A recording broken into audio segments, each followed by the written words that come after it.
Centro de Conciliación y Arbitraje de Panamá, les damos la más cordial bienvenida a este nuestro tercer webinar, con el tema La conciliación como alternativa para las pymes ante la nueva normalidad. Para dar inicio a este evento, le vamos a dar la palabra al señor César Tribaldos, empresario y presidente del Centro de Conciliación y Arbitraje de Panamá, CECAP. Muchas gracias. Muy buenas tardes a todos.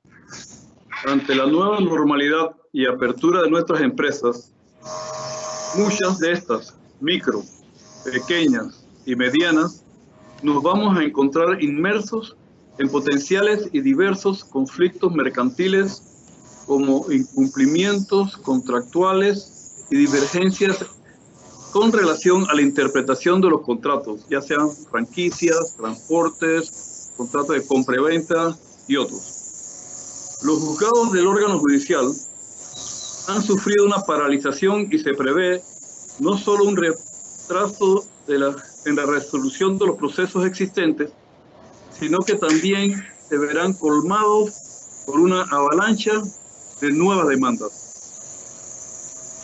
Los empresarios debemos ser proactivos y creativos en la búsqueda de alternativas potables de solución y que sin perder nuestro norte, que nuestro norte debe ser realmente es reducir costos, incrementar la productividad, preservar las relaciones comerciales a futuro, logrando acuerdos beneficiosos para las partes que supongan un valor añadido para garantizar la sostenibilidad de nuestras empresas y de los empleos. En nombre del Centro de Conciliación y Arbitraje de Panamá, CECAP, les doy la más cordial bienvenida a este webinar, la conciliación como alternativa para las pymes ante la nueva normalidad. Esperando que sea de su agrado y utilidad.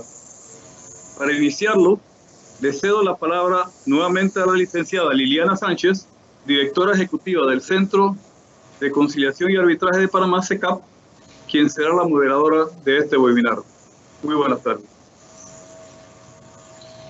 Muchas gracias, señor Tribaldos. Por supuesto que ante la nueva reapertura de los distintos sectores o bloques anunciados por el Gobierno Nacional, una de las interrogantes que nos asalta es cómo vamos a enfrentar o cómo nos vamos a encontrar a este inicio. ¿Qué tanto ha impactado la crisis del COVID al sector empresarial, especialmente a las micro, pequeñas y medianas empresas? Es parte del tema que nos va a abordar nuestra primera expositora de esta tarde. Nuestra primera expositora es la licenciada Rosemary Piper. La licenciada Piper es licenciada en Finanzas con diploma en Administración de Proyectos del Project Management Institute a través de la Universidad de Louisville y Emprendimiento e Innovación de la Universidad EAN de Bogotá. Además, se ha desarrollado en el sector financiero por más de 15 años cuando decidió abrirse camino en el mundo empresarial, estableciendo su propia empresa. Fue presidenta de la Unión Nacional de Pequeñas y Medianas Empresas, UNPYME, y vicepresidenta de la Confederación Latinoamericana de Pequeña e Industria. Ha participado como integrante del Comité Directivo de la Autoridad de la Micro, Pequeña y Mediana Empresa, AMPYME, de la Comisión Nacional de Exportaciones del MISI, entre otras organizaciones.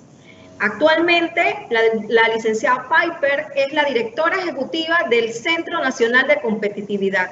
Adelante, licenciada Piper. Hola, muy buenas tardes.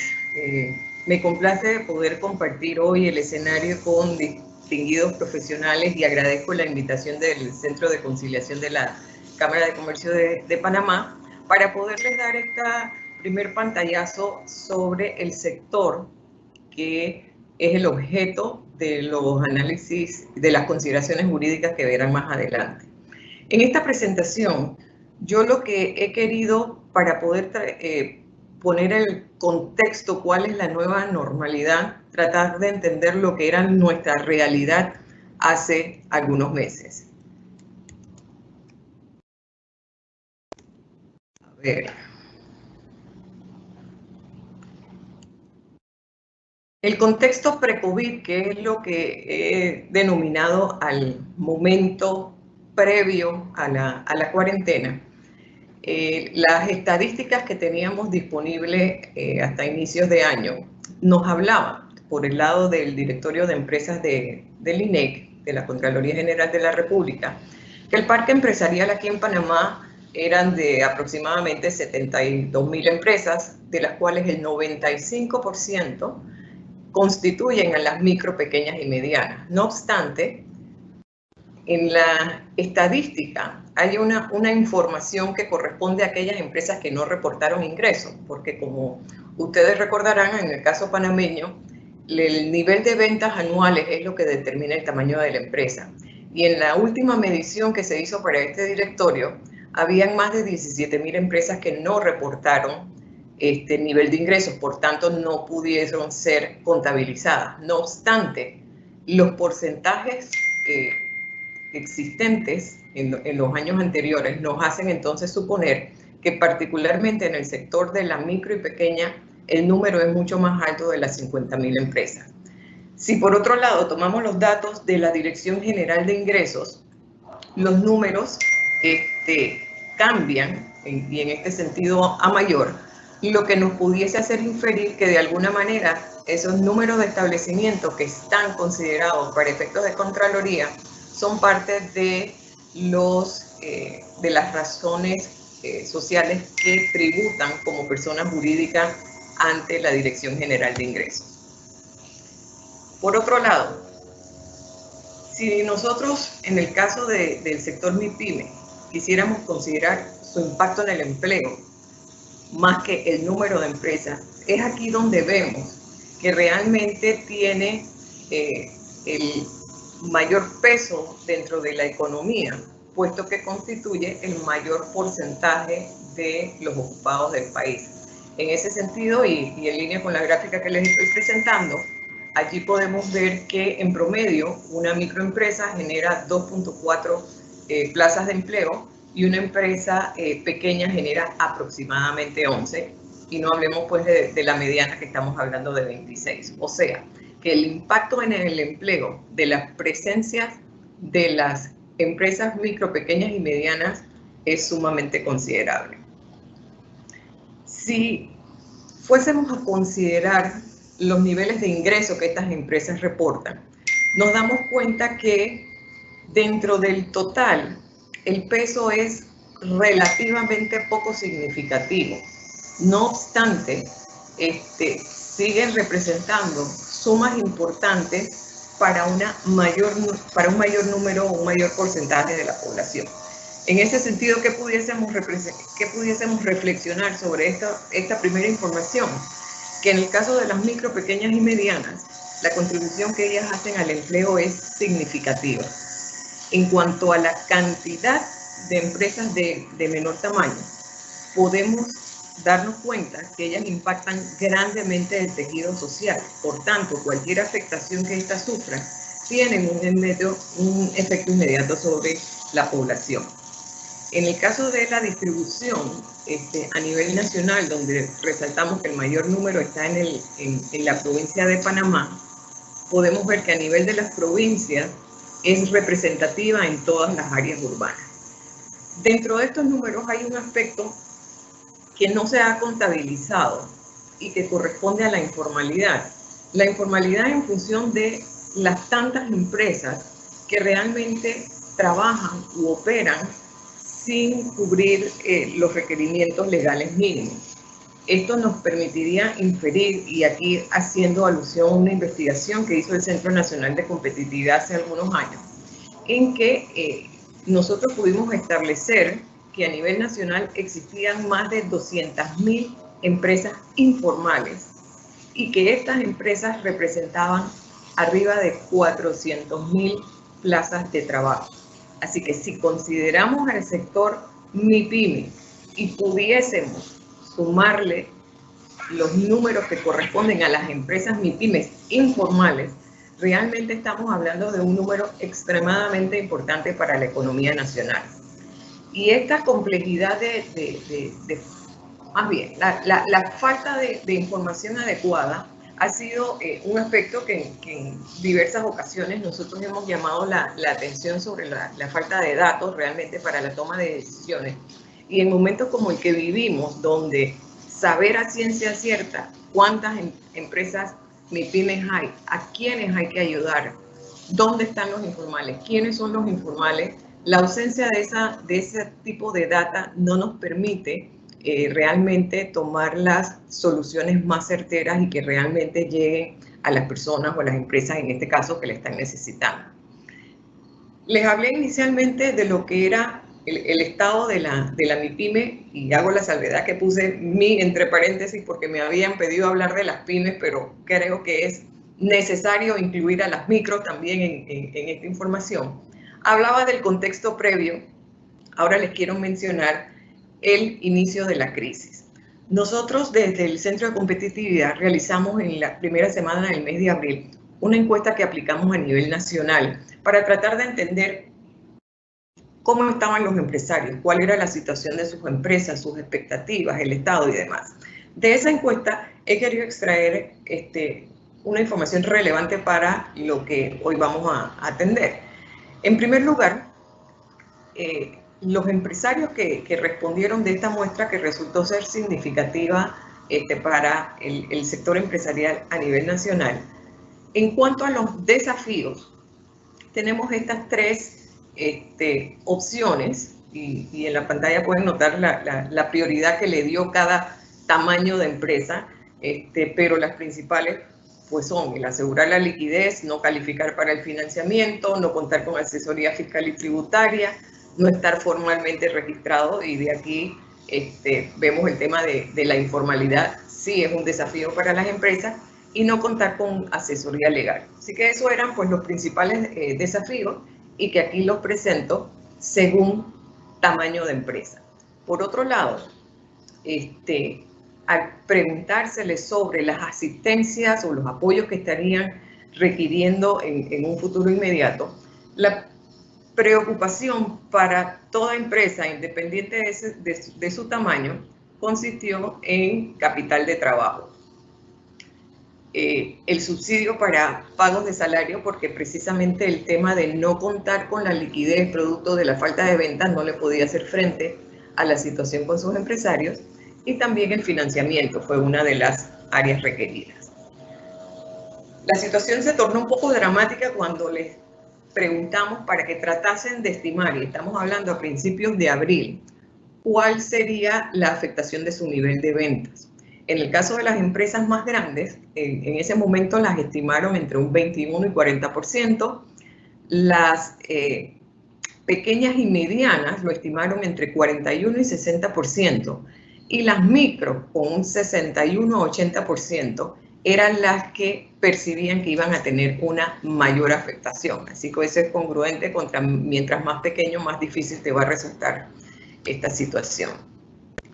Y al tratar de identificar en qué áreas el gobierno podía ser más efectivo en cuanto a las ayudas que pudiese proveer al sector empresarial privado, la primera opción, por supuesto, fue el financiamiento de capital de trabajo, obviamente por las condiciones de iliquidez que se estaban viviendo. En segundo lugar estaba el proveer mecanismos de protección entre los acreedores y proveedores, seguido muy de cerca de que luego se dieran incentivos a la actividad económica, y pues allí varían según el tipo de actividad, y que le proveyeran algún tipo de asistencia a sus colaboradores. Esas eran las áreas más importantes. Considerando entonces los resultados de esta encuesta, en primer lugar, el Centro Nacional de Competitividad lo que hizo fue establecer una comisión para revisar lo que comúnmente es llamada ley de insolvencia, que es la de ley 12 de 2016, por cuanto a que si bien está vigente para efectos prácticos, no había contado, por un lado, con los recursos ni la facilidad de ser implementada. Y el equipo que ayudó a analizar esta situación, que inclusive participó la Cámara de Comercio, el mismo Comité de Conciliación y Arbitraje de ellos, del Colegio Nacional de Abogados, de la Asociación Bancaria, nos apoyaron, el MEFI y otras instancias y profesionales especialistas en la materia.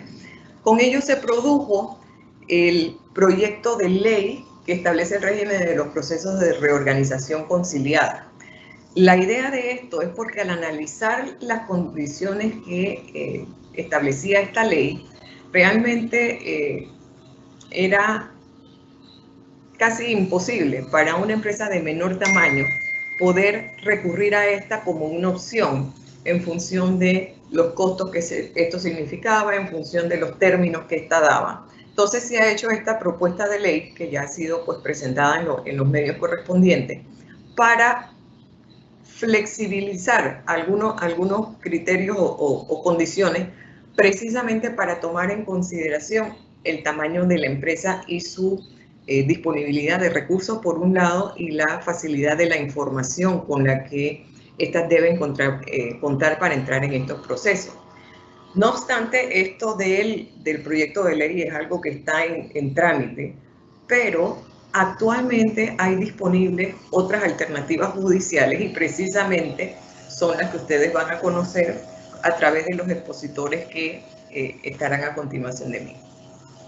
Otra iniciativa que nosotros tomamos a partir del resultado de esa encuesta, y es un proyecto que en este momento está en diseño, es la creación del Centro de Asistencia Integral con el objetivo de evitar el cierre de empresas y tratar de mantener los puestos de trabajo. Todo esto en el marco de la reactivación que ya se ha iniciado, pero entendiendo de que hay un segmento empresarial, particularmente en el caso de la micro y pequeña empresa, que pudiese recibir alguna orientación, porque realmente la nueva normalidad es un cambio radical en muchos aspectos. Así que estas son dos acciones que hemos tomado a partir de esos resultados precisamente que hemos estado viviendo durante la pandemia.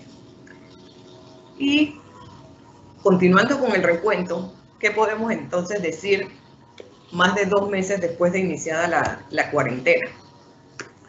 Tenemos un escenario donde, y aquí hago énfasis en que he puesto esta lámina sin citar fuente, porque estos números en este momento, sobre todo lo que corresponde al 2020 y años subsiguientes, están variando de momento a momento. Ya el empresariado venía de una situación donde la ralentización de la economía era notoria, donde pues se registraba una caída de la economía nacional. No obstante, habían unas expectativas muy positivas en relación al año 2020. Lamentablemente, esta condición que se ha acrecentado en el caso de Panamá en los últimos casi 3 meses ya, nos hace prever cifras bastante negativas para el año 2020, con algunos visos de recuperación ya hacia el próximo año. Y de nuevo, cualquier número en estos momentos realmente no sería muy certero, porque hay muchas condiciones que están cambiando y que van a afectar esa situación. El escenario entonces tenemos incertidumbre, tenemos recesión, tenemos desempleo, tenemos una caída en el comercio mundial, que siendo Panamá un país de servicio y teniendo nuestra economía tan abierta y dependiente del mundo, pues de alguna manera nosotros vamos a sentir aquí los efectos de los coletazos que sufren los otros países. No obstante, a pesar de esta situación que pudiese ser un poco caótica, yo no quisiera dejar la presentación sin hacer 2 observaciones. La primera, los empresarios nos estamos enfrentando a retos que simple y sencillamente tenemos que comenzar a asumir. Se están dando nuevos modelos de negocio, tenemos que repensar los nuestros. El trabajo remoto es la forma de trabajar actualmente. Usémoslo, adaptemos lo que sea necesario para que nuestra operación sea lo más segura posible. Ahora más que nunca se requieren de habilidades digitales. Tenemos cómo desarrollarlas porque necesitamos usarlas. Un término que está muy de moda ahorita es el reskilling. Tenemos que reaprender a hacer las cosas, tenemos que recapacitarnos. Así que no nos queda más que aprender lo que sea necesario para poder salir de esto. Y más que nunca, nuestras empresas entonces tienen que ser productivas. En este momento en que estamos repensando nuestra operación, en que estamos repensando nuestro modelo de negocio, sería bueno prestarle atención a la productividad porque a la larga es lo que va a permitir que la empresa pase esta situación. Igualmente, el tema del tamaño, donde en muchas circunstancias es desfavorable, yo creo que en este momento el ser de un tamaño menor puede ser una fortaleza porque nos permite tomar decisiones más rápidas, ser más ágiles. Entonces, en este momento, el tamaño juega a nuestro favor, tenemos que aprovecharlo. Si tomamos de referencia una publicación de McKinsey & Company de estos días, expertos de esa empresa nos sugieren enfocarnos en 4 áreas: recuperar los ingresos, reconstruir las organizaciones, reconstruir las operaciones, repensar la organización y adoptar la adopción de soluciones digitales. En eso tenemos que centrarnos para comenzar a pensar en la reactivación de nuestros negocios.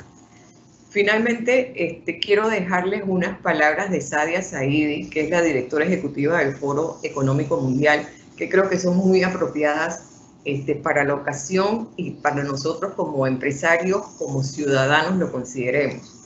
Nos encontramos ante una oportunidad única de utilizar esta crisis para hacer las cosas de manera diferente y reconstruir mejores economías que sean más sostenibles, resilientes e inclusivas. Veamos en esta crisis una oportunidad y aprovechémosla. Por su tiempo y atención a todos, muchísimas gracias. Buenas tardes.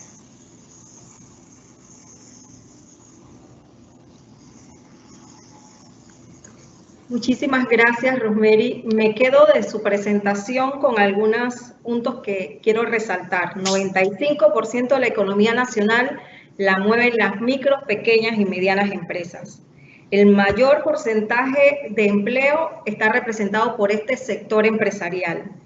Es mayor representativo en las áreas urbanas y abarca unos 400.000 plazas de empleo.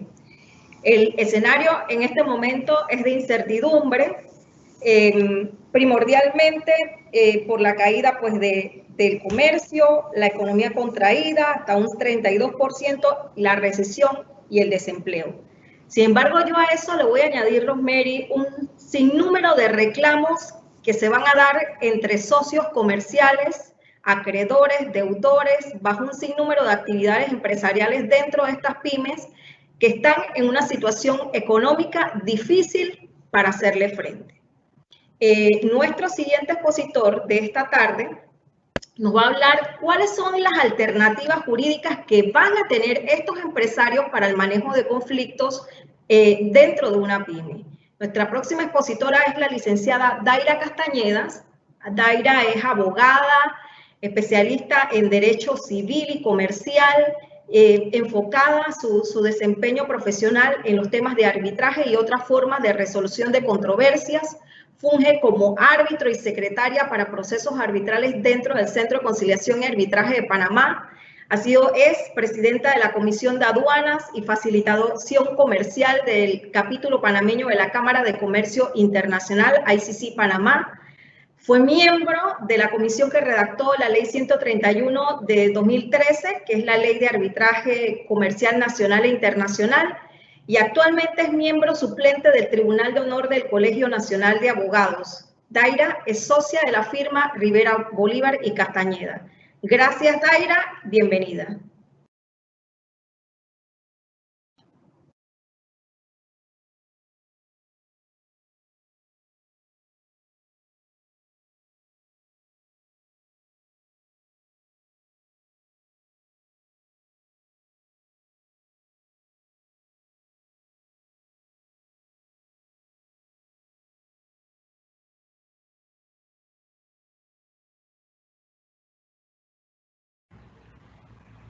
Hola,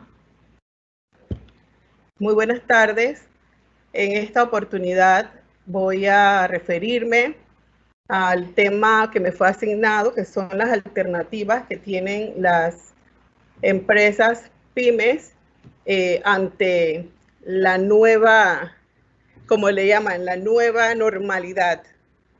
En este sentido, quiero agradecer antes de iniciar a los organizadores del evento, a la licenciada Sánchez, al presidente Tribaldos, y mi complacencia de compartir este evento con expertos en el tema como es la licenciada Rosemary, el licenciado Osberto Rosa y Riné Juliao. En efecto, las alternativas que nos quedan son muchas, no obstante, la situación del país nos lleva a reconsiderar cuál sería la mejor para todos. Toda vez que no veo la presentación mía, ¿está por ahí? Tiene que compartir el PPT, no el escritor. Compartirlo. Ya el PPT. Un segundo. Disculpen la tecnología para los que no somos de la época, no muy... Ponlo en presentación de diapositivas.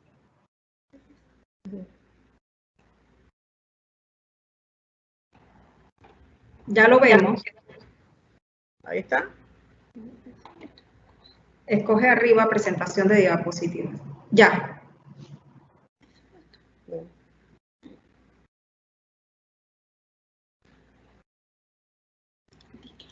Eso es lo que está en la pantalla. Ahí está.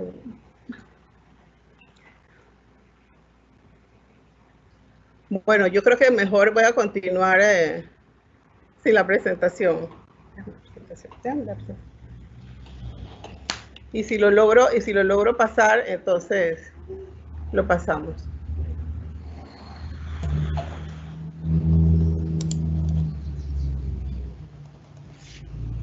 Ahora sí está en pantalla, Daira. Solamente tienes que poner presentación con diapositivas. Ok.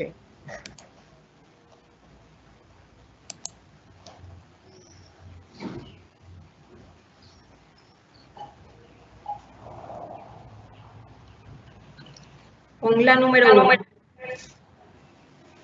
está. Bueno, es un hecho que en Panamá existen más de 60.000 micro, pequeñas y medianas empresas. Estas empresas, como han dicho Rosemary, generan el 49% de los empleos del país. Y en estos momentos las pymes no solo requieren el apoyo para soluciones financieras, sino también de la asesoría en la aplicación de herramientas para resolver las controversias que se puedan producir como efecto del COVID. En efecto, ¿qué ocurre en el mundo desde que se declara la presencia del virus? ¿Qué ocurrió después del 13 de marzo del 2020 cuando el gobierno declara el estado de emergencia del país? En el mundo se producen los toques de queda, el cierre de locales, el cierre de oficinas, universidades, escuelas, bares, restaurantes. Se produce una suspensión del trabajo. ¿Qué ocurre en Panamá? En Panamá, el Ministerio de Trabajo y Desarrollo Laboral emite normas laborales que todos conocemos. La Corte Suprema de Justicia suspende los términos. Se declara la suspensión del congelamiento de los cánones de arrendamiento. El gobierno suspende por 4 meses a partir del 1 de marzo el pago de energía eléctrica, telefonía fija, el celular e internet por las personas perjudicadas por el COVID-19. Este es un tema que hay que conversarlo y que ampliarlo. La Asociación Bancaria recientemente declaró una moratoria hasta diciembre del presente año. Y a la fecha, cerca de 11.500 personas son víctimas del COVID. Las empresas en Panamá se estructuran con bastante tiempo, se organizan para desarrollar su negocio, se estructuran para lograr un resultado con los años. Las relaciones comerciales que se dan entre las empresas, sus clientes, las personas que les suministran los materiales, no es tan sencilla, porque en el día a día se van dando situaciones que a veces se tienen que resolver y otras resultan ser relaciones muy buenas. Pero en la actualidad, todas estas relaciones se van visto alteradas por la situación que estamos viviendo. Ahora vamos a ver problemas laborales, vamos a ver situaciones en que tenemos que determinar si el área donde estamos laborando es el área apropiada, si es muy chica, si es muy grande. Tenemos que ver si existen contratos que debemos cumplir, los podemos cumplir, no los podemos cumplir. Si el lugar donde estamos es arrendado y nos piden que lo desocupemos porque no podemos pagar. O sea, una serie de situaciones que las empresas pymes se preguntarán, ¿y qué ocurrirá en la nueva normalidad con las pymes? ¿Qué alternativas tendrán ante los conflictos que se presenten? Y la pregunta final, o tal vez la primera, ¿demando al que me debe? Y si el que yo le debo me demanda, ¿qué voy a hacer? Y entonces surgen las alternativas jurídicas que si le consultan a un abogado, les puede resumir tal vez en pocas palabras, pero no son tan sencillas de aplicar como muchos piensan. Y hay muchas soluciones, pero voy a resumir este tema porque tengo apenas 20 minutos, más el inconveniente del inicio, que yo creo que me restaron esos minutos, y es la demanda, el arbitraje, la negociación y la conciliación. Es conocido por todos que la demanda, un litigio, es una declaración de voluntad de una persona que puede ser natural o jurídica, que formula un escrito dirigido al órgano judicial o al juez, donde le solicita el inicio de un litigio, su tramitación, y este trámite finaliza con una sentencia. Todo muy resumido, pareciera que puede ser muy rápido, pero este inicio es cierto, más la sentencia no es tan cierta, es algo incierto porque no sabemos cuánto va a durar este proceso. Y aquí no quiero hablar de ventajas, desventajas de una demanda, ventajas, desventajas del arbitraje, sino qué inconvenientes nos podemos encontrar. ¿Qué ocurre cuando una persona, un empresario, pequeña, mediana empresa, una gran empresa, se pregunta qué voy a hacer, debo demandar o me demandaron, qué salida tengo? Se debe preguntar, ¿por qué voy a demandar? Voy a demandar porque tengo miedo que otro me demande. Voy a demandar porque no me ha pagado, pero ni siquiera he conversado con esa persona para saber qué situación está viviendo, si la empresa va a cerrar, si su empresa siguió funcionando, porque hay muchas empresas que han seguido funcionando y les ha ido muy bien en esta época del COVID. O sea, esa pregunta te la debe formular, esa conveniencia de por qué debo demandar. ¿Para qué quiero demandar? ¿Para que me pague? ¿Para llegar a un arreglo en la demanda? ¿Para protegerme en la demanda? No sabemos el resultado de esta acción, no sabemos el por qué, y entonces nos debemos de preguntar, ¿para qué quiero demandar? Para que me pague. Si estoy seguro que esa persona no tiene dinero, entonces voy a invertir en un proceso donde el resultado va a ser negativo. ¿A quién demando? Muchas veces las empresas o las personas contratan creyendo que están contratando con una sociedad y resulta que han hecho un contrato con una persona natural o ni siquiera tienen un contrato. Muchas veces contratan con una sociedad, pero quien firmó es un gerente o una persona que no estaba autorizada para firmar. Entonces me debo preguntar, ¿a quién demando ante una documentación que tal vez no está completa y es insuficiente? Y voy a presentar una demanda contra la persona que no tiene la capacidad legalmente de responder. O sea, que eso significa que debemos ir revisando todos los documentos que tenemos a mano para verificar, certificar con quién estamos obligados o quién se obligó con nosotros. ¿Qué quiero obtener de la demanda? Ganar tiempo, esperar, En el proceso de reorganización, lo que le preocupa mucho de los abogados y a los bancos es que las personas se quieran proteger de este proceso para ganar tiempo y que nadie los demande. Entonces, eso es lo que se quiere obtener, aunque esta protección no puede ser una protección violatoria del derecho, porque la norma establece responsabilidad penal de aquellas personas que se acogen a la ley de reorganización sin tener el derecho o la documentación que le faculte para pedir esa protección. ¿En qué momento demando? Hay muchas personas que no van a poder demandar porque están en una moratoria, porque se han dado plazos, a menos que su obligación hubiera estado vencida antes del COVID o tenían muchos años de atraso que pudiera estar prescribiéndose si la obligación surgió antes de esta pandemia. Tengo las pruebas requeridas para presentar esta demanda. Muchas veces las personas dicen, quiero demandar porque me deben. Cuando se le pide la documentación, tienes un contrato, tienes un pagaré, tienes una letra. No, es un acuerdo verbal. ¿Y con quién lo hiciste este acuerdo verbal? Bueno, con el dueño, que es mi amigo, pero la documentación esa no va a servir para probar nada en un proceso. Entonces, esté en una posición de debilidad. ¿Puedo asumir los costos de un proceso?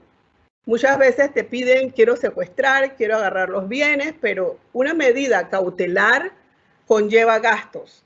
Gastos de un perito, gastos de un depósito, gastos de una fianza, gastos de garantías, y la empresa o la persona tiene que estar consciente si tiene la capacidad para asumir ese costo que representa el proceso, que además de costar al inicio, sigue generando costos hasta que finaliza, porque el mismo no concluye con una sentencia en primera instancia, sino que podría irse hasta los últimos recursos permitidos por la ley. Dispongo de tiempo para esperar. Esto me preguntaba Liliana, que la persona tiene tiempo para esperar una sentencia, tal vez no.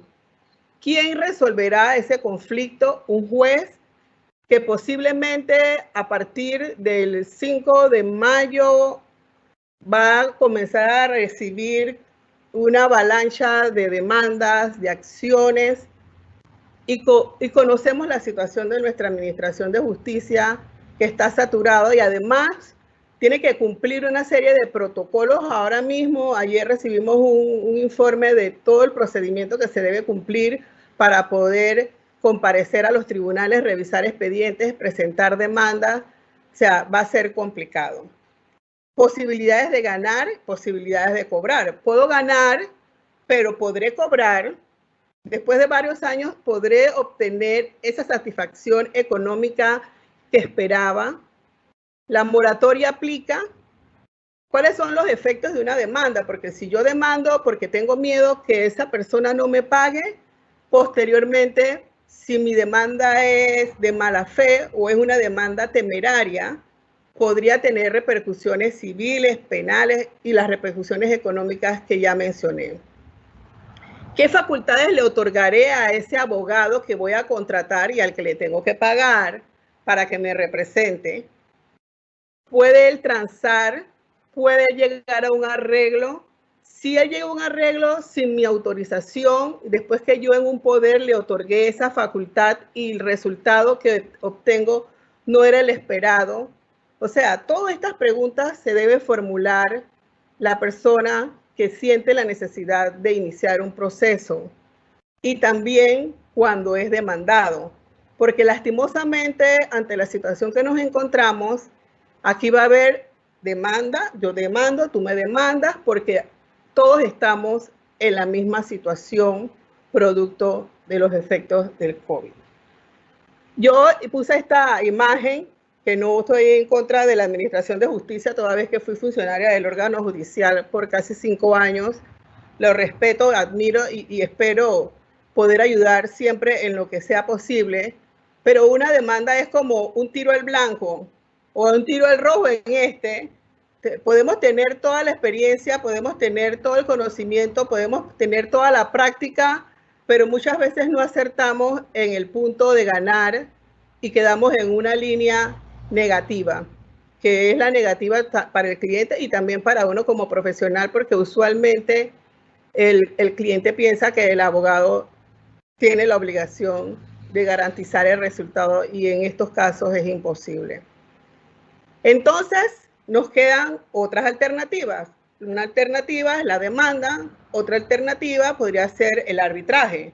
Y el arbitraje, que está muy de moda, es un mecanismo utilizado para la resolución de disputas o controversias mercantiles y es alternativo al proceso judicial y es elegido por la voluntad de las partes. Creo que muchos de los que están aquí acompañándonos manejan muy bien el tema del arbitraje, saben que tiene muchas ventajas, su confidencialidad, su celeridad, la posibilidad de poder llevar un proceso como se han estado llevando ahora después del COVID de manera virtual, pero ¿cuándo puedo ir al arbitraje? Otra pregunta que me tengo que hacer. Lo primero es revisar si existe un contrato y en el contrato determinar si hay una cláusula arbitral y si no hay una cláusula arbitral, si posterior a la firma del contrato suscribimos un convenio arbitral. Es la única forma en que tendremos la oportunidad de ir a un arbitraje. Prevalece el principio de voluntad de las partes y si no tenemos ese contrato con la cláusula arbitral o el convenio arbitral, sería imposible iniciar una demanda arbitral. En estos casos, debemos tener el convenio y determinar muchas cosas. No es, oye, tengo un contrato con una cláusula arbitral. No, el abogado tiene que sentarse, revisar y decir qué institución seleccionaste, el centro A, el centro B. ¿Cómo va a ser el tribunal? ¿Cómo va a estar conformado? ¿Por 1, 3 árbitros? Bueno, esto te va a costar porque son 3 árbitros, es más honorarios, más gastos. Si la decisión va a ser en derecho o la decisión va a ser en equidad. Los costos de proceso y del abogado. El domicilio que la contraparte, en que está la contraparte o la sede que se seleccionó para llevar el proceso. Porque puede ser que tengamos un contrato con una cláusula arbitral, pero seleccionamos que la sede va a ser Costa Rica. Significa que este proceso se va a llevar en un centro en Costa Rica y vamos a tener que asumir unos costos más elevados que los pensados. Cuando revisamos el contrato nos damos cuenta, oye, nosotros pusimos una cláusula que habla de un centro que no es un centro en Panamá y que vamos a hacer, bueno, ahí es donde se va a tener que presentar ese proceso y esto significa que el proceso va a ser más costoso. ¿Dónde se va a ejecutar el laudo? Bueno, cumplimos con todo, presentamos el laudo, presentamos la demanda, perdón, obtuvimos un laudo satisfactorio, pero ese laudo se tiene que ejecutar en Colombia porque los bienes están en Colombia. Entonces, otro gasto, no verificamos si habían bienes para la ejecución. Y todos estos inconvenientes se pueden dar si seleccionamos el arbitraje en este sentido, teniendo que, a pesar de que tiene muchas ventajas como proceso, es importante determinar una serie de elementos para que el resultado final sea satisfactorio. Entre otras de las alternativas que he incluido está la negociación. Y la negociación es un poco más sofisticado porque se supone que es un proceso de diálogo entre 2 o más personas entre las que se ha suscitado un conflicto y por lo general está motivado en que las partes involucradas tienen intereses comunes pero otros intereses opuestos. Digo yo que es más sofisticada porque siempre escuchamos las mesas de negociación donde una persona participa en representación de un grupo o varios de un grupo y es una excelente herramienta para resolver los conflictos. Sin embargo, es más compleja y participan más negociadores que en muchos casos están limitados en el alcance de sus propuestas o en la aceptación de acuerdos. ¿Y qué pasa en estos casos cuando estamos en una negociación de esta índole? Que en la mesa se plantea una propuesta muy interesante, pero esos negociadores no están autorizados para aceptarla o rechazarla en ese momento. Y cuando volvemos con una respuesta, muchas veces la propuesta ha sido cambiada, ha sido variada y no se logra concretar el acuerdo. No obstante, es una herramienta excelente para resolver las controversias que puedan surgir como motivo del COVID. No he terminado. Me corresponde hablarles de otra alternativa, que es la conciliación.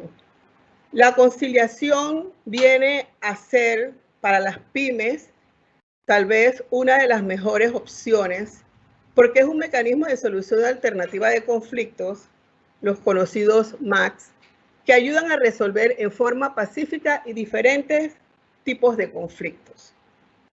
También es conocida la conciliación y la mediación, que son como dos hermanitas que siempre van juntas, agarradas de la mano, pero tienen sus diferencias, y en este momento solo me voy a concentrar en referirme a la conciliación, más no a la mediación, pues como manifestaba Rosemary, es posible que esta sea una de las opciones que tengan las partes para resolver sus problemas en caso de insolvencia. ¿Cuáles son las características de la conciliación? Y aquí hay muchos expertos en este tema que tal vez están viéndonos. Está Alberto, que es un experto conciliador, y lo mismo René. Yo solamente lo estoy viendo desde el punto de vista como abogada litigante arbitrante, y es que es una negociación asistida en la que las partes actúan por sí mismas. Los dos comparecen, parte A, parte B, con un negociador o un conciliador que los va a asistir en la búsqueda de la solución de sus problemas. Las partes actúan, negocian y proponen soluciones. Como mencioné, es voluntaria, no pueden ir obligados, y el conciliador provoca un acuerdo o la reparación de la situación. Se basa en el principio ganar-ganar. Procura que al salir de la negociación todos se sientan que han logrado un beneficio, no se sientan derrotados, que es lo que usualmente ocurre en un proceso, en una demanda, un arbitraje, que hay un ganador, un perdedor, o un condenado o un obligado a cumplir una obligación. El conciliador utiliza una estructura ya pautada y técnicas específicas para alcanzar los objetivos. O sea, no es cualquiera que va a venir, bueno, yo soy el conciliador y voy a resolver. No, el conciliador es un experto. Tiene que tener las técnicas y además el conocimiento respectivo al área en que esa empresa se desarrolla. Y está basado en el principio de confidencialidad. Lo que se da allí en la conciliación no se debe publicar, no se debe documentar, no se debe dar a conocer, a menos que en el proceso de conciliación se llegue a un arreglo y se documente. La conciliación no está sujeta a reglas procesales, no hay que presentar pruebas, no hay que presentar demanda, no hay que presentar documentos, no hay que llevar testigos. Todo está basado en la conversación, en la conciliación y en la presentación de tu caso y de tus intereses. El acuerdo de conciliación parte de los propios interesados. No se lo impone nadie, ni es impuesto una demanda para que tú me contestes sí o no, sino que parte de ambos, donde cada uno plantea cuál es su petición y tratan de llegar a un arreglo conciliado. Después de haber resumido las alternativas que tienen las pymes frente a la situación que se avecina, que definitivamente no es nada fácil, y esperamos que se tomen cambios verdaderos, como hemos manifestado, volver a la nueva normalidad.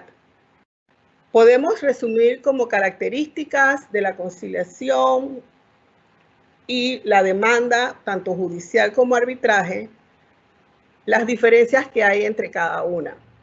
En lo que respecta a la participación, es obligatoria. Te demandan, tienes que ir al proceso. Y si tú demandas, la persona demandada tiene que comparecer al proceso, presentar sus pruebas, defenderse, trabar la litis, como se conoce, con las consecuencias de que no sabemos esta sentencia o este final cuándo va a llegar. Mientras que en la conciliación esta participación es voluntaria. Voy porque quiero conciliar, voy porque quiero arreglar voy porque no quiero destruir ni destruir a otro, no quiero destruir mi empresa ni ser el causante de la destrucción de una empresa. Tengo intención de conciliar de manera voluntaria. Las obligaciones y las decisiones que surgen de un proceso ordinario o un proceso arbitral son obligatorias. Una vez vencido las fases de ejecución, tienes que cumplir con la decisión emitida por el tribunal. Mientras que acá en la conciliación podría ser ejecutable, pero después de firmado un convenio entre las partes. Respecto a la selección del interventor o de la persona que dirige el proceso, sabemos que en un proceso es impuesto. En un tribunal, el juez que le tocó el reparto del expediente, ese es el que va a conocer o no, sea experto en el tema o no. En el arbitraje cambia un poco, puede ser seleccionado, pero también puede ser experto en el caso de que las partes no se pongan de acuerdo en la selección del juez, del árbitro, perdón, y tienen que someter a que sea el centro el que lo designe, esto dependiendo del reglamento y del centro que se seleccione. Y mientras que en la conciliación puede ser seleccionable por las partes, también de una lista de conciliadores que tenga el centro respectivo. El papel de la interventoría o del interventor. Él es imparcial y responde a los aspectos procesales. Decide de la demanda basada en un proceso o un procedimiento establecido en la ley sin poder saltar de que, bueno, presentaron la demanda y nos vamos a la sentencia. No, él tiene, de manera imparcial, tiene que cumplir con cada una de esas fases. Acá, en la conciliación, el conciliador también es imparcial, pero él facilita el proceso. Él no toma una decisión y emite una sentencia. Él participa en la toma de decisiones. La naturaleza del procedimiento, en el proceso judicial, en el arbitraje, se presentan pruebas, hay una respuesta a la demanda, puede haber una contrademanda, hay alegatos y luego una decisión final que puede ser una sentencia o un laudo. Acá en la conciliación se presentan argumentos, los intereses, mis necesidades, y es un proceso de una comunicación fluida, donde estamos libres de exponer lo que queremos, lo que pretendemos y lo que queremos llegar. Y al final, si no se logra, bueno, se hizo el intento, pero no es basado en una sentencia impuesta o en un laudo final. Los resultados, conforme a los principios o hechos apoyados en la opinión razonada y las decisiones pasadas, se aplica la decisión donde va a haber siempre un ganador. Mientras que en la conciliación, las decisiones mutuamente aceptadas, ambas partes resultan favorecidas con lo que se resuelve en ella. Finalmente, estas sesiones en los procesos ordinarios o en los tribunales son públicas. En el arbitraje y en la conciliación son privadas y, como mencioné anteriormente, no existe la posibilidad que lo hablado, lo conversado, lo negociado se pretenda utilizar posteriormente en un proceso ante un tribunal o ante un arbitraje. En efecto, las opciones son muchas, es un abanico de opciones. Definitivamente, la conciliación es mucho más económica. Se puede lograr acuerdos satisfactorios, produciéndose con ello que la empresa siga funcionando y todos seamos beneficiados con una decisión, como mencioné anteriormente, ese ganar que pretende la conciliación. Para concluir, puse este pensamiento porque definitivamente el objetivo es no vamos a demandar, no vamos a hacer nada, aquí vámonos a una conciliación, no. Hay que analizar, hay que revisar, hay que conversar, se tienen que comunicar, porque vale la pena luchar por lo que vale la pena tener, y estoy segura que todos los que han iniciado una empresa, ya sea micro, pequeña o mediana, lo hicieron con un objetivo, con un fin. y es ahora mismo el objetivo de garantizar el funcionamiento y que esa normalidad sea una normalidad donde cambiemos nuestra forma de pensar, donde seamos más justos, más humanos y efectivamente más conciliatorios. De seguro nuestro país seguirá adelante y podremos lograr el objetivo principal, que es un país en marcha. Muchas gracias.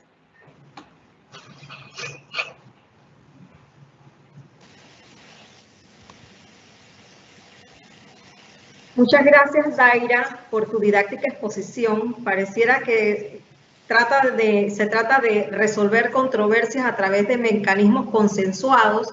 Pareciera ser la puerta más cercana para las pymes, donde las partes traten de encontrar soluciones creativas que permitan mantener sobre todo las relaciones comerciales y seguir haciendo negocios, porque como dices, nadie crea una empresa para cerrarla. La gente quiere que luchar por eso y la idea de crear una empresa es para hacer negocios, si no, no la hubiese creado. Hay que tomar en cuenta cuando estás inmerso en diferentes tipos de conflictos, el costo que esto representa para las empresas. Yo creo que tú lo has dicho muy bien, hay que analizar las diferentes alternativas, pero también hay que analizar lo que representa el mismo conflicto dentro de la empresa. Si de ese conflicto depende la existencia de la empresa, muchas veces, por ejemplo, con proveedores, a veces el único proveedor que tienes de tu materia prima o es tu mejor cliente. Entonces hay que tratar de resolver, porque ahorita mismo estamos todos en la misma situación, pero no en la misma realidad. Entonces, tomando en cuenta esto, pues hay que señalar que cuando las empresas están inmersas en un conflicto, esto le representa tiempo perdido, pérdida de confianza comercial muchas veces, porque pues ya no crees en la otra parte que no te cumplió un contrato, y si no buscas alternativas consensuadas vas a perder esa confianza comercial. La búsqueda, lo que es buscar un nuevo socio comercial es difícil. Y lo más impactante creo que es el costo del dinero en el tiempo. Una empresa que vaya con una alternativa a un sistema tradicional le va a tomar probablemente, como tú señalabas, varios años en recuperar lo que le adeudan, y el valor de lo recuperado ya no será el mismo pasado ese tiempo. Entonces, enfocándolo esto, se acrecienta más aún pues, en el tema de pymes. Nuestro próximo expositor es el licenciado Osberto Rosas. Él es mediador, conciliador experimentado, es abogado panameño, mediador certificado y árbitro. Cuenta con posgrados en mediación en la Universidad de Panamá y en estudios nacionales de cursos de adiestramiento práctico de mediadores en la Universidad Interamericana de Puerto Rico, realizando también pasantías en centros de mediación del Tribunal Supremo de Puerto Rico. Forma parte del panel de mediadores y de árbitros del Centro de Conciliación y Arbitraje de Panamá y cuenta con más de 15 años en experiencia como mediador experimentado con una alta efectividad en conflictos comerciales y civiles. Sin más preámbulos, lo dejo con el licenciado Osberto Rosa y el tema que él abordará es cómo resolver los conflictos a través de una conciliación. Adelante, Osberto. Muy buenas tardes, muchas gracias Liliana, muchas gracias al CECAP y a todos sus directivos por la oportunidad que nos dan esta tarde de compartir con todas las personas que amablemente se han unido a este webinar, y a todos los compañeros que me han antecedido en el uso de la palabra. Afortunadamente verán que parte de los insumos que nos dieron la licenciada Piper y la licenciada Castañeda van a servirnos para abordar el tema que nos corresponde en esta oportunidad.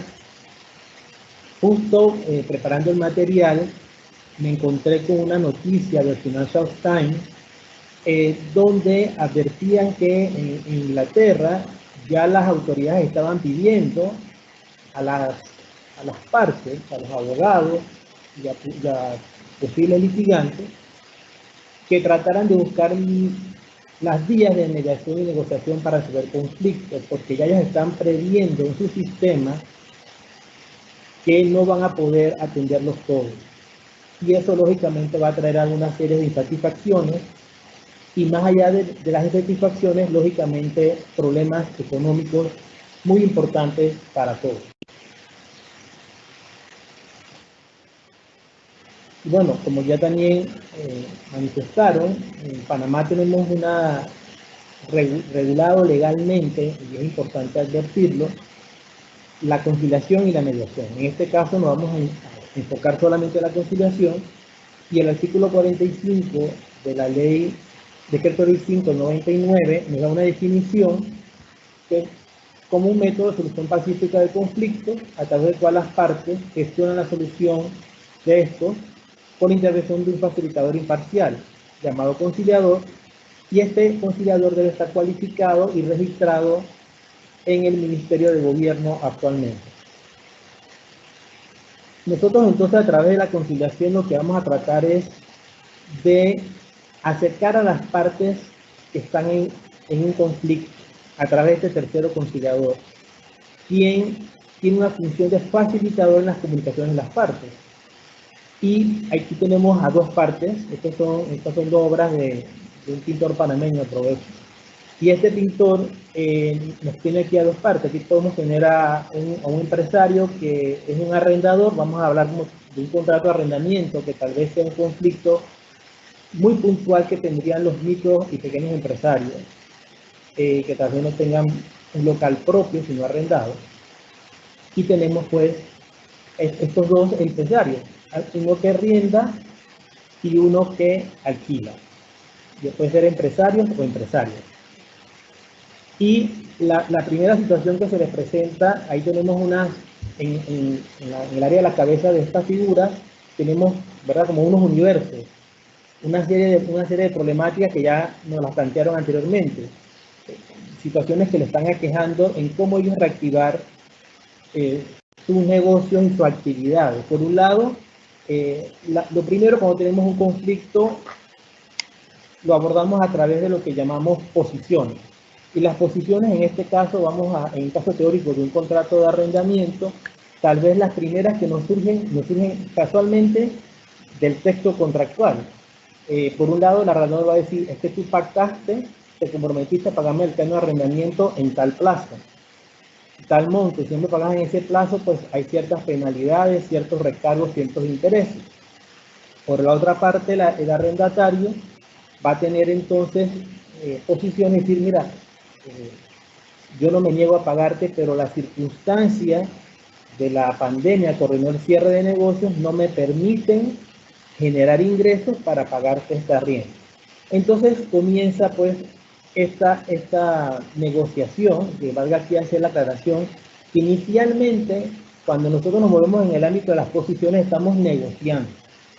Y cuando negociamos, incluso podemos llegar a una etapa de regateo, pero realmente no estamos llegando a la profundidad de lo que sería la conciliación, porque ya para llegar a conciliar debemos ir a los intereses. Y los intereses son los que están subyacentes abajo de las posiciones de las partes. Entonces tenemos que escarbar, irnos al centro de ese universo que hay en cada mundo, de cada persona, para buscar entonces cuáles son estos intereses. Los intereses pues usualmente son identificados como las aspiraciones, las necesidades, las preocupaciones, los porqués de esas posiciones de las partes. Entonces aquí hay que aclarar también que la conciliación o el conciliador no es un psicólogo, eso es importante tenerlo en cuenta, pero sí procura que haya canal de comunicación efectiva en procura de que se den entonces que esa comunicación nos lleva a la solución de ese conflicto en la búsqueda pues de alternativas. En este sentido, por ejemplo, en el caso de los arrendamientos, que es el caso que he tomado como ejemplo porque en mi condición de abogado, que también he estado viendo casos de eso todos estos días por las regulaciones que se dan aquí en Panamá, es una relación muy interesante en el sentido que es una relación que llamamos de tracto sucesivo, es decir, una relación que se está dando de forma continua durante el periodo que se pactó el contrato. Y mes a mes el arrendador está en espera del pago del arriendo y el arrendatario de las contraprestaciones que se hayan pactado, ya sea mantenimientos, reparaciones, etc. Entonces es una relación muy particular que por más que sea comercial, las partes tienen cierta cercanía bastante importante. Entonces, en una conciliación nosotros nos vamos a enfocar, como les decía hace un rato, en los intereses de las partes. Y los intereses, pues, como ven aquí, nos van a llevar a irnos a una profundidad que va más allá de una negociación, de un regateo. Usualmente cuando nosotros estamos enfocados en la posición, lo que hacemos es decir, bueno, yo hago ofertas, pero esas ofertas realmente son muy lineales y lo que estamos haciendo es ofreciendo dentro del marco, no fuera del marco. Entonces, realmente lo que el conciliador busca es brindarle a las personas, a las personas que acuden a la conciliación, la oportunidad de ver todo de afuera del marco, es decir, ver el bosque y no ver las cosas debajo del paraguas del árbol donde yo estoy. Porque de esa manera entonces se va a enriquecer la posibilidad de la búsqueda de la solución. Un ejemplo típico que se nos muestra a nosotros cuando estudiamos la conciliación es el caso de dos niñas que están peleando una naranja. Y cuando van donde la mamá lo que hace es partir la naranja en dos, pero no pregunta por qué es la pelea de la naranja, o sea, no entra más allá de saber cuál es. Entonces la forma de pacificar esa discusión de entre hermanas es partir la naranja. Pero cuando una de esas niñas toma la naranja, lo que hace es agarra los gajos y bota la cáscara, y la otra agarra la cáscara, aparta los gajos y quería hacer un rayado de la cáscara. Entonces, como ustedes ven en este ejemplo sencillo, ambas podían tener 100% la naranja, porque una quería el jugo y la otra quería la cáscara. Entonces, básicamente de eso se trata, de entender realmente de forma profunda cuáles son los intereses, y de esa manera el facilitador, a través de una serie de técnicas de preguntas, ayuda a las partes a ese acercamiento para poder entonces que generen una solución que va más allá de decir que me moví un 50%, que te di, o sea, ya no es una cuestión lineal de porcentaje, es una cuestión de una satisfacción tal vez hasta del 100% de los intereses que realmente las partes tienen. Dicho eso, cuando nosotros ya vamos a nivel de los intereses y podemos trabajar sobre ellos, podemos entonces generar opciones. Y esas opciones, en ese trabajo de las opciones, es muy importante la participación de los abogados, y las partes tienen abogados. Aquí es importante indicar que, como ya también se dijo, que la conciliación es netamente voluntaria y que a ella pueden acudir las partes de forma directa o acompañadas de asesores. Y los asesores tienen un rol importantísimo, y aquí es importante resaltarlo, porque los asesores, en este caso, por ejemplo, si fueran abogados, pudieran tener una participación vital en el manejo de las opciones, porque en el nivel de las opciones vamos a trabajar con criterios objetivos y alternativas. Y para poder generar propuestas, tenemos que estar claros que esas opciones tienen que ser viables, tanto del aspecto, vamos a decir, en el aspecto de poder realizarse, pero también en el aspecto jurídico, porque nosotros podemos conciliar temas que, según la legislación panameña, las partes tengan la capacidad de disponer sobre esos temas. Entonces, ahí entra en juego la asesoría legal, porque el conciliador directamente no puede asesorar las partes en esos temas específicos. Y aquí es de vital importancia que las partes, si tienen abogados, los abogados se incorporen y que los abogados tengan claro cuál es el rol que juegan en una conciliación. En este sentido, como también ya se manifestó, si el interés del arrendador es el cobro del canon de arrendamiento Y el interés también del arrendatario es poder pagarlo para poder continuar con su actividad comercial o de producción a pequeña escala o mediana. En definitiva, requieren tener un marco de un campo de acuerdo para poder que ambas cosas se den.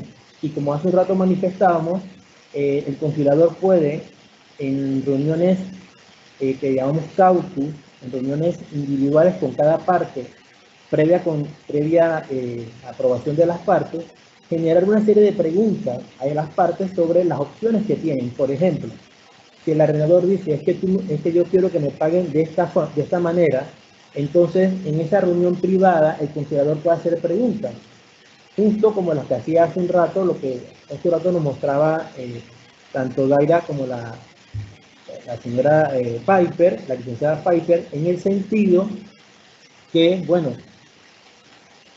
¿hay oportunidad que usted rente este local comercial a otra persona en este momento? ¿Cuál sería el canon que usted lo puede rentar? O sea, son preguntas válidas, tomando en cuenta que la economía está en una situación muy difícil y donde casi un porcentaje muy importante de las pequeñas empresas está en una situación de insolvencia o de un flujo de caja muy, muy débil. Y por el lado del arrendatario, también se le pueden hacer una serie de preguntas para tratar de llevarlo entonces al manejo de diferentes opciones, y de esas opciones entonces, una vez llevadas a puntos, criterios objetivos que sean reales, formular las propuestas, para con esas propuestas entonces trabajar el acuerdo. Y aquí es muy importante también manifestar que en una conciliación, aunque resulte un poco extraño lo que voy a decir, no solamente se busca un acuerdo, sino que también se busca es la comunicación entre las partes.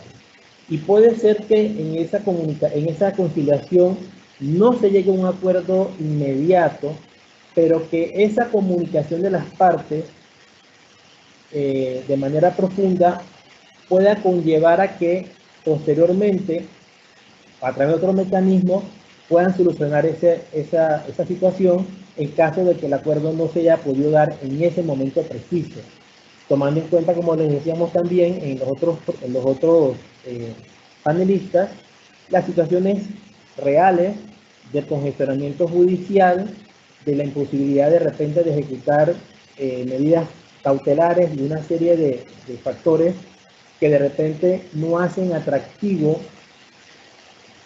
irse a una posición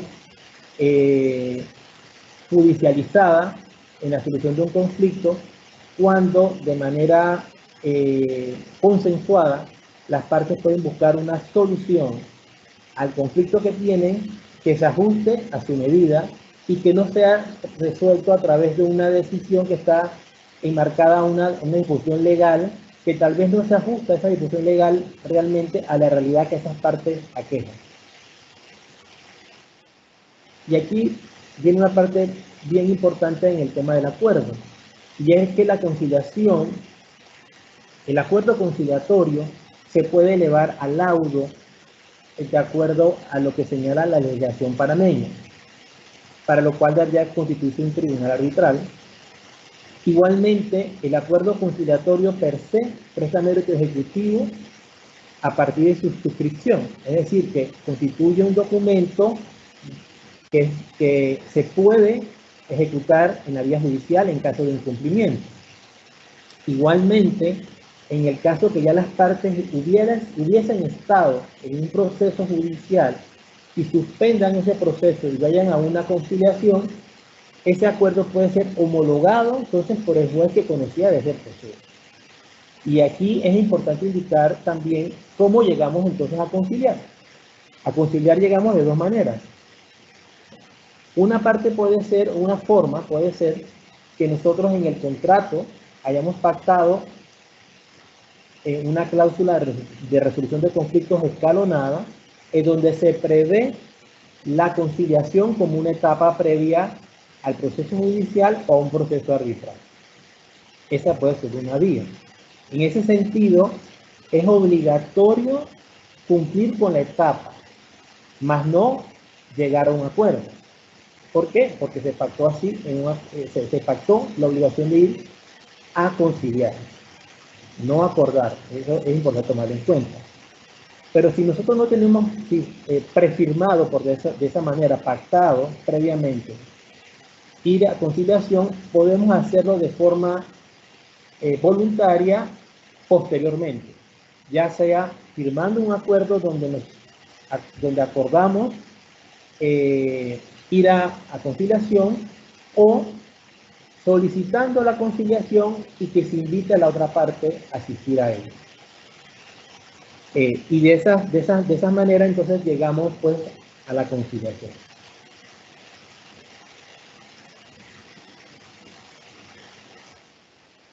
En ese sentido entonces, básicamente lo importante es que conciliemos, que hagamos el esfuerzo de conciliar, básicamente por la importancia que tiene la conciliación en aspectos como: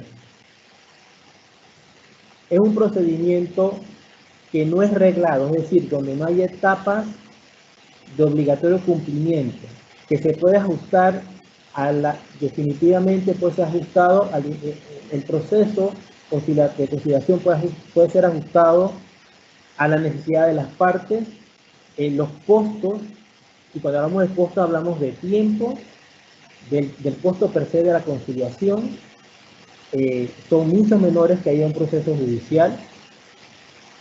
Igualmente tenemos la oportunidad, como le decíamos, de que el acuerdo sea en base a las propuestas a que las partes arribaron, y no a una solución fijada por un juez en base a una norma jurídica o inclusive a una norma contractual, porque aquí las partes pueden entonces ir más allá de lo que pactaron, después que no sea pues eso no atente contra la ley.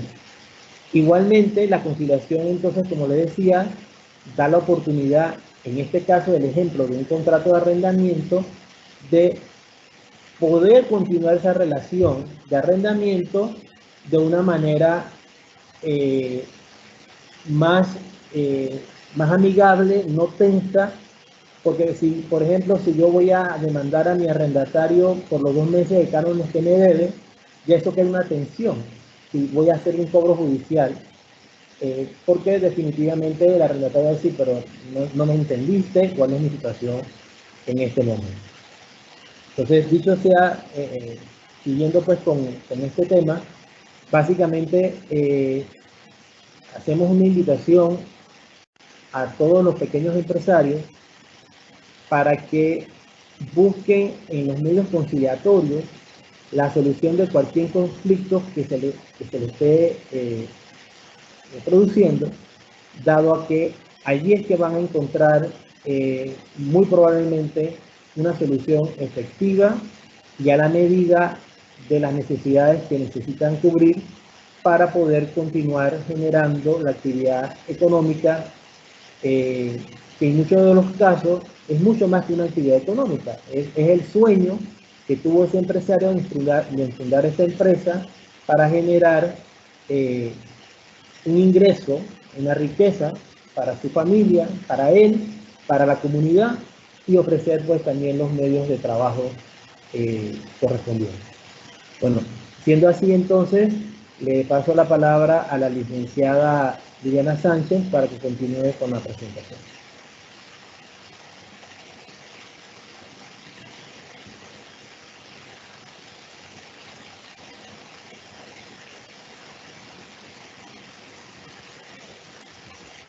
Está en mute, licenciada.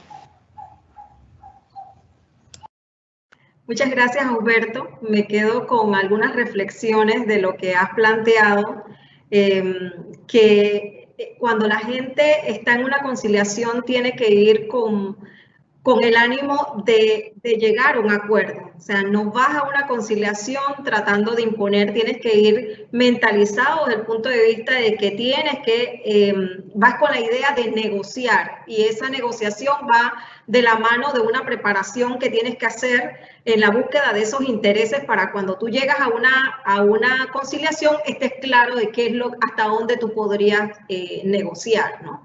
Y también me queda claro el tema de que para poder ayudar a las partes a conciliar tiene que ser una persona experta, porque si no, entonces las partes no hacen nada en una conciliación con una persona que no tenga la idoneidad para hacerlo, porque si no, pues se va a frustrar, porque sería una especie de negociación en base a un regateo con un tercero que trata de acercarlas, pero sin tener herramientas o técnicas. Entonces eso sí me queda bastante claro sobre tu exposición. Yo siempre le digo a los clientes que se acercan al centro cuando buscan una conciliación, es que cuando buscas una conciliación, tú buscas que la otra parte se salga con la tuya. Eso significa que tú vas a tener que buscar formas de entendimiento de forma consensuada que respondan a los intereses, pero a los intereses no solamente a los intereses de una parte, sino también de la otra.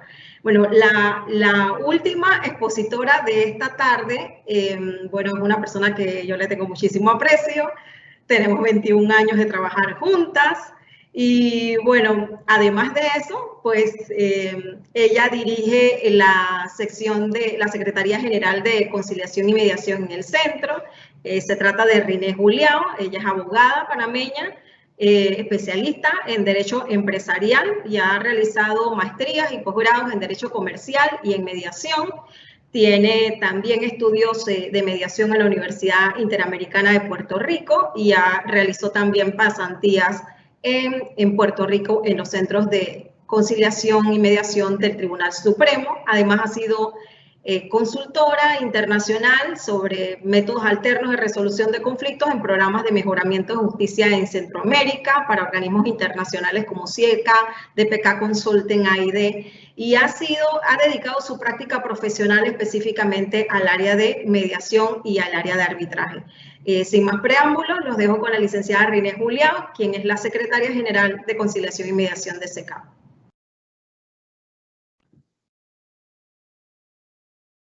Buenas tardes, gracias Liliana. Casi me haces llorar con eso. Pero sí es cierto, tenemos mucho tiempo juntas. A todos los que están participando con nosotros, nuestro más sincero agradecimiento por colaborar, por querer aportar a la comunidad empresarial, sobre todo en estos tiempos en que hay que ponerse creativos para poder mantener y sacar adelante ese sueño que en principio pareciera económico, pero que reviste de muchas otras aristas. Bueno, a mí me ha tocado entonces hablar del procedimiento. Déjenme compartir aquí.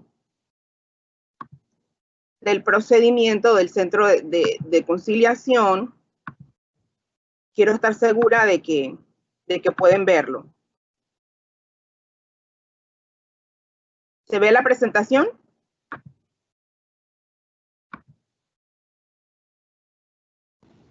Ok, aquí voy. ¿Ahora sí? No. ¿Yo? Hay que compartirla, ponerla en La tengo abierta. Estos son los temas en vivo. Debe compartir el PPT.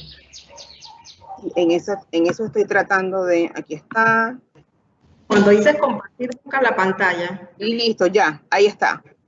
Sí, ya la vemos. Ahora sí. Muchas gracias.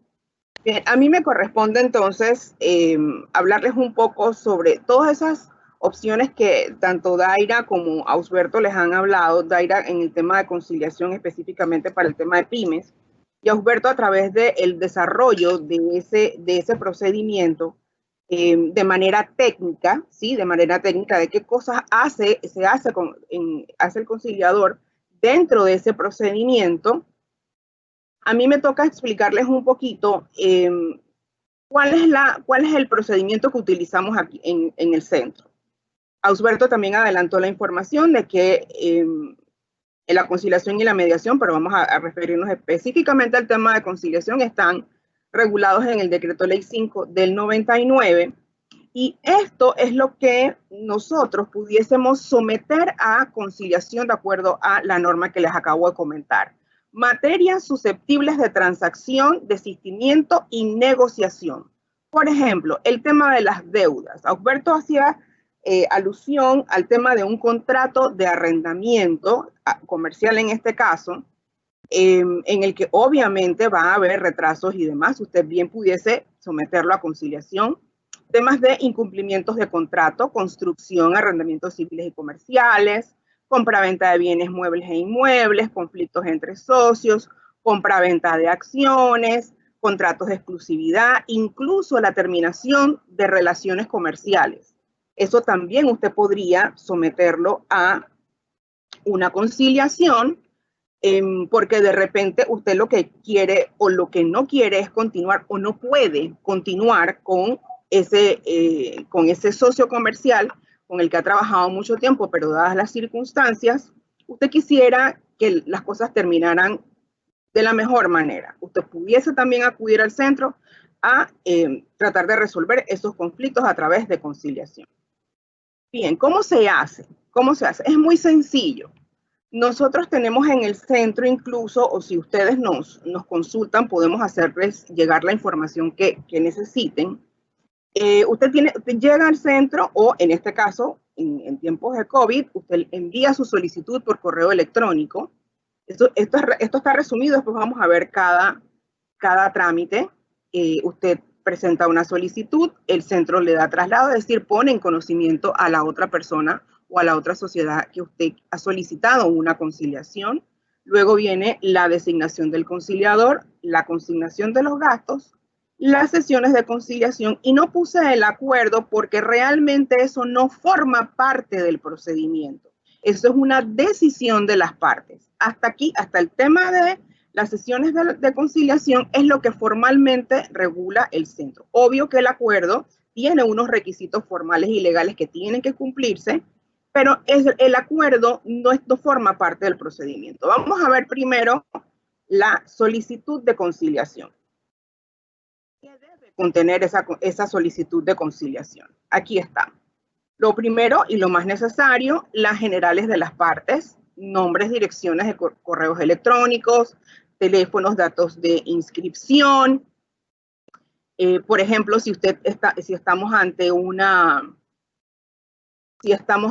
persona jurídica, es importante que usted presente una copia de la certificación del registro público. Es más, en temas de conciliación, por ser muy flexible, usted no necesita tener el original. Usted puede incluso ir a la página web del registro público e imprimir los datos que ahí aparecen. Lo importante es que el centro pueda verificar que quienes solicitan esa conciliación pueden ejercer la representación jurídica de esa persona jurídica, y que si la parte requerida fuese también una sociedad, a quién hay que enviarle las notificaciones para que surta el efecto que se necesita.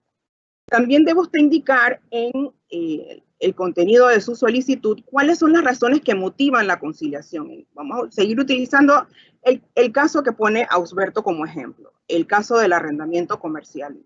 A y B tenemos un arrendamiento comercial, yo soy su cliente desde hace 5, 10, 15, 20 años, pero en virtud de las circunstancias no he podido yo hacerle frente a mis compromisos, dado que mis clientes o mis acreedores tampoco o más bien mis deudores tampoco han podido cumplir conmigo, y esas son las razones por las cuales yo estoy solicitando una conciliación. Lo siguiente sería qué conflictos desea conciliar. Por ejemplo, yo le debo a B 3, 4, 5, 6 meses de arrendamiento, no le puedo pagar todo, me gustaría, por ejemplo, conversar con él a ver qué posibilidades tenemos para llegar a un arreglo de pago. ¿Cuánto estima usted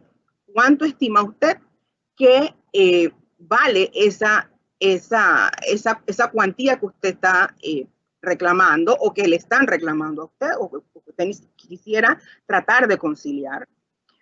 También debe mencionar la designación del conciliador o la solicitud para que el centro sea quien se encargue de hacer esa designación. Aquí debo advertir, nosotros tenemos una lista de personas autorizadas en el centro que no solamente tienen la idoneidad que emite el Ministerio de Gobierno, sino que han pasado por diferentes cursos de capacitación, no solamente con nosotros, sino en otras instituciones y en otras universidades, y nosotros tenemos unos criterios de selección que están en el reglamento, y si usted cumple con esos criterios de selección, es muy posible que usted forme parte de esa lista del centro. Si usted en su solicitud de conciliación, por ejemplo, pide que Ausberto sea su conciliador y la parte a la que usted está solicitando reunirse para llegar a un acuerdo dice yo no quiero a Ausberto, yo quiero a Daira, por ejemplo, entonces el centro tendría que tomar la decisión. ¿Okay? Hace un rato Daira mencionó que no era necesario la presentación de pruebas cuando usted solicita una conciliación, y así es efectivamente. No obstante, sí es importante presentar documentos a los que nosotros hemos denominado anexos o incluso de apoyo. Por ejemplo, y continuemos con el ejemplo de Ausberto, si yo tengo un contrato de arrendamiento, es necesario, más que el centro lo conozca, que quien lo va a asistir a usted como conciliador conozca cuáles son los términos y las condiciones de ese contrato de arrendamiento. Y no es porque ese conciliador vaya a tomar una decisión, como ya se ha expresado antes, sino que él debe manejar la información para que a través de las técnicas de comunicación que ya Ausberto ha mencionado y las técnicas de negociación, entonces, en base a ese contrato que se suscribió, las partes puedan tener un acercamiento. ¿Sí? Usted puede también anexar los recibos de pago. Si se tratase de un tema de construcción, por ejemplo, usted pudiese presentar los planos y no tiene que ser en original, como lo exigen otras jurisdicciones. Usted puede presentar esa información en forma de copia. Por ejemplo, también pudiésemos presentar estados financieros de la empresa, qué sé yo, lo que usted considere que es necesario para apoyar, no para probar que usted tiene razón en lo que está solicitando, sino para apoyar su causa y ver dentro de ese marco, de esas condiciones, entonces, qué es lo que usted puede ofrecer y que entonces usted pudiese aceptar como propuesta.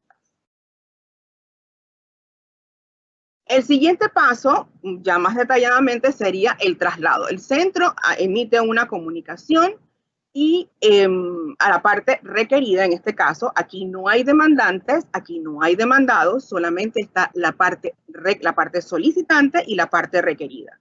Esa parte requerida va a tener 5 días para manifestar si acepta o no la conciliación. Eso es todo lo que el centro pregunta. No obstante, usted tiene la potestad de contestar lo que usted bien considere. Yo no estoy de acuerdo con la solicitud que hace la parte A por X o Y circunstancias. Usted también puede presentar documentos de apoyo a su posición o a sus intereses, y también tiene la opción de presentar una propuesta de conciliador o solicitar al centro que lo designe. Pueden ocurrir 2 cosas: o que se acepte, y eso es el mejor de los escenarios, y continuamos con el procedimiento, pero también puede pasar que usted decida como parte requerida no aceptar o simplemente no contestar. Y la no contestación de la parte requerida, el centro la entiende como la finalización del trámite. El centro entiende, si usted no contesta, que no tiene interés. Ahora bien, nos ha pasado que después de haber sido ese término de 5 días, porque el reglamento habla de 5 días calendarios, cuando sabemos que el uso de la plaza es 5 días hábiles, son los días hábiles, y hay veces que la gente, como tiene ese chip en la cabeza de los días hábiles, llega al 5.º día hábil y dice, ¿sabes qué? Yo sí quiero. Y bueno, por ser un procedimiento muy flexible, el centro obviamente en su papel de facilitador de todos estos procedimientos envía una comunicación inmediatamente a la parte solicitante, y en muchas de las ocasiones, a pesar del vencimiento del término, esos 5 días, la parte solicitante dice, ¿sabes qué? El requerido quiere venir a negociar, quiere venir a hacer una conciliación, no tengo ningún problema en aceptar, ¿sí? Y es allí entonces cuando lo que viene es la designación del conciliador. En principio, el conciliador debe ser designado por la voluntad de las partes, es decir, debería ser designado por las dos, de común acuerdo, pero eso rara vez ocurre. En caso de que eso no ocurra, ya sea que no hay coincidencia o que por alguna razón una de las partes no designó y la otra le dijo al centro, ¿sabes qué? Yo quiero que el centro designe, entonces la decisión corresponde a la Secretaría General de Conciliación y Mediación y se realiza por orden alfabético y también tomando en cuenta la especialidad de la materia que se ha sometido a la conciliación. Obviamente nosotros tenemos un registro de cada facilitador nuestro que presta los servicios en el centro y conocemos muy bien cuáles son sus áreas de práctica. ¿Qué pasa en las sesiones de conciliación? Realmente, Ausberto lo adelantaba, y es que no está sujeta a ningún procedimiento rígido. Sí, hay unas reglas de procedimiento que el conciliador desde la primera sesión explica a las partes, que son temas técnicos, no vienen al caso en este momento, pero sí hay unas reglas que seguir. El hecho de que sea flexible el procedimiento no significa que cada parte hace lo que quiere y el conciliador, perdón, es un convidado de piedra. No, para nada. Y si se dan cuenta, hemos utilizado el término de sesiones de conciliación porque son reuniones, no son audiencias. Las audiencias corresponden a los procesos adversariales, a los procesos adjudicativos, como los judiciales, incluso como el arbitraje. Llamémosla reunión, llamémosla sesión, porque usted se reúne con la otra parte a tratar de llegar a un acuerdo.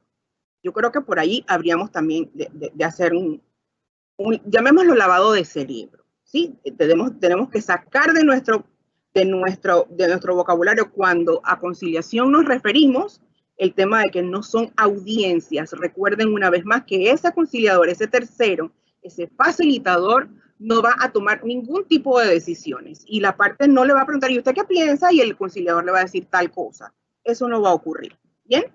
Entonces, organizadas y puestas sobre la mesa todas esas reglas de procedimiento, las partes van a presentar cada una sus posturas y lo importante de todo esto es que en esas argumentaciones es el conciliador quien va a sacar la información, va a extraer cuáles son las posiciones de las partes. Es decir, cuando Ausberto ponía el iceberg que se veía arriba del agua y lo que estaba debajo, recuerden, las posiciones de las partes, lo que está arriba, lo que la gente quiere que uno vea, y debajo del agua, que probablemente sea mucho más profundo que lo que hay arriba, es lo que realmente la parte está necesitando, ¿sí? Y de allí, entonces, cuando ya usted, como parte, o sea que debería ya llevar usted ensayada, programada, revisada, estar seguro de qué cosa usted quiere, de qué es lo que usted quiere y de para qué usted lo quiere, entonces, es allí donde usted tiene la posibilidad de presentar alternativas o propuestas para una posible solución del conflicto. Una vez presentadas en la mesa esas propuestas, entonces el conciliador, a través de sus herramientas de comunicación y de técnica de negociación, puede acercarlos para que el uno, como bien decía Liliana, se salga con la del otro. No me voy a meter mucho en este tema del acuerdo porque no es necesariamente el propósito, ¿sí? No es necesariamente el propósito de la conciliación. Digamos que es el deber, lo que a uno quisiera cuando uno va, pero a veces no es posible. ¿Qué pasa cuando hay acuerdo y cuando no hay acuerdo de conformidad con el reglamento del centro? Si usted alcanza un acuerdo con su contraparte, ese acuerdo debe tener la firma de las partes y del conciliador, quien, les repetimos, súper importante este tema, que esté debidamente autorizado por el Ministerio de Gobierno, quien es el que emite las idoneidades para tales efectos. Ese acuerdo debe tener términos y condiciones para el cumplimiento de los compromisos adquiridos por las partes. Por ejemplo, utilicemos otra vez el contrato de arrendamiento. El arrendatario y el arrendador se sientan, conversan, no te puedo pagar los 3 meses en este momento. ¿Qué te parece si dentro de los próximos meses dividimos estos 3 meses o estos 4 meses y yo te puedo pagar el 25%, el 50%, el 60% de lo que tengo atrasado, más el canon que vaya corriendo en el mes? Pudiera ser uno de los acuerdos que las partes hayan alcanzado.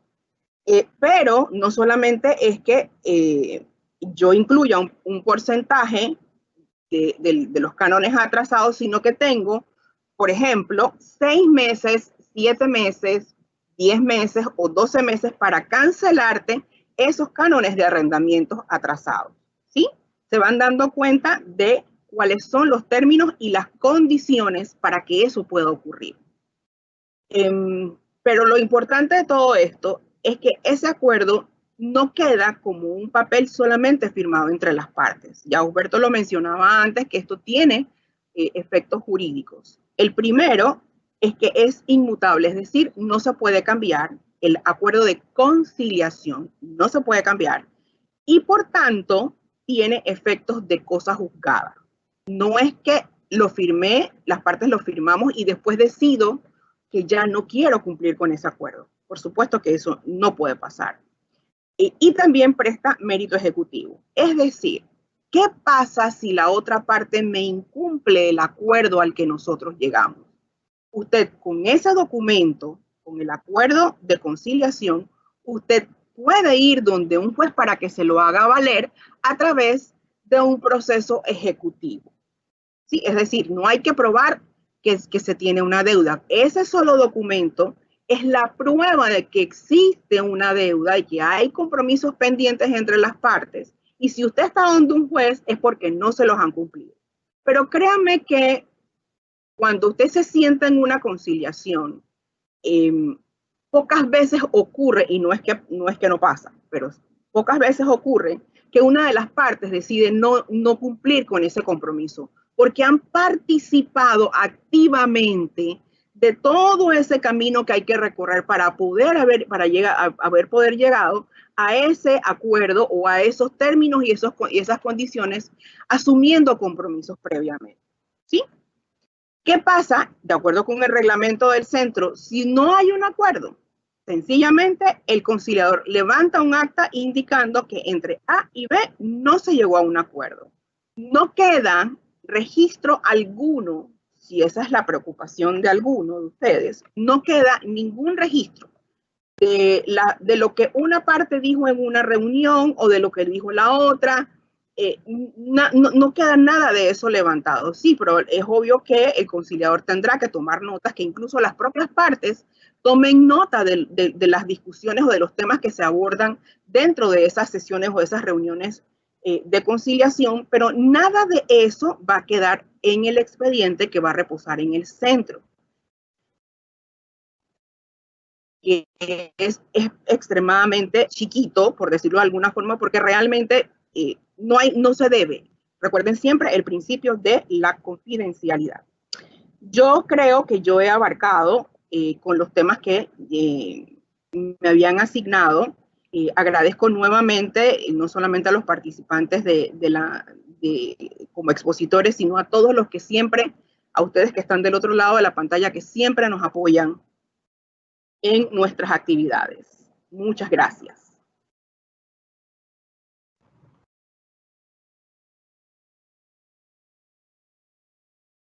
Muchísimas gracias, Riné, por tan importante experiencia. La verdad que pues, el centro en sus 25 años de existencia ha prestado servicios tanto de arbitraje como conciliación, y la experiencia que tenemos en el tema de conciliación ha sido muy satisfactoria a nivel tanto profesional como personal, porque hay veces en que las empresas dependen de un solo conflicto que se ha dado entre socios o entre proveedores y demás, con clientes, inclusive entre familias que son parte de un negocio, y que han sido amigos toda la vida o que han sido socios mucho tiempo y la relación comercial es casi de familia, y cuando se ven inmersos en un determinado conflicto, todas estas relaciones que han durado años se ven afectadas, y se ve afectada, por supuesto, hasta la calidad de vida de las personas en sus respectivos hogares, y cómo la conciliación permea en esos conflictos para buscar entendimientos, y la gente se ha ido de la oficina con acuerdos muy importantes, desde acuerdos pequeños, acuerdos de dar o de hacer, no necesariamente de entregar sumas de dinero, que satisfacen esos intereses que también hablaba Ausberto y hablaba Riné. De verdad, nosotros en el centro hemos realizado inclusive conciliaciones con empresas internacionales, con empresas que se encuentran en distintas localidades, en España, en Estados Unidos, en Ecuador. Hemos tenido clientes de diferentes partes que vienen a Panamá, que por su equidistancia geográfica les es conveniente venir a Panamá y resolver esos conflictos acá, y que buscan un terreno neutral y buscan al SECAP por ser una organización de prestigio. Ahora, los comerciantes, los pequeños empresarios que lo tienen mucho más accesible, pues es mucho más fácil llegar, y ahora pues que estamos implementando los temas de tecnología en ellos. Yo quiero dar paso a unas preguntas. Tenemos todavía 15 minutos. Voy a leer algunas preguntas.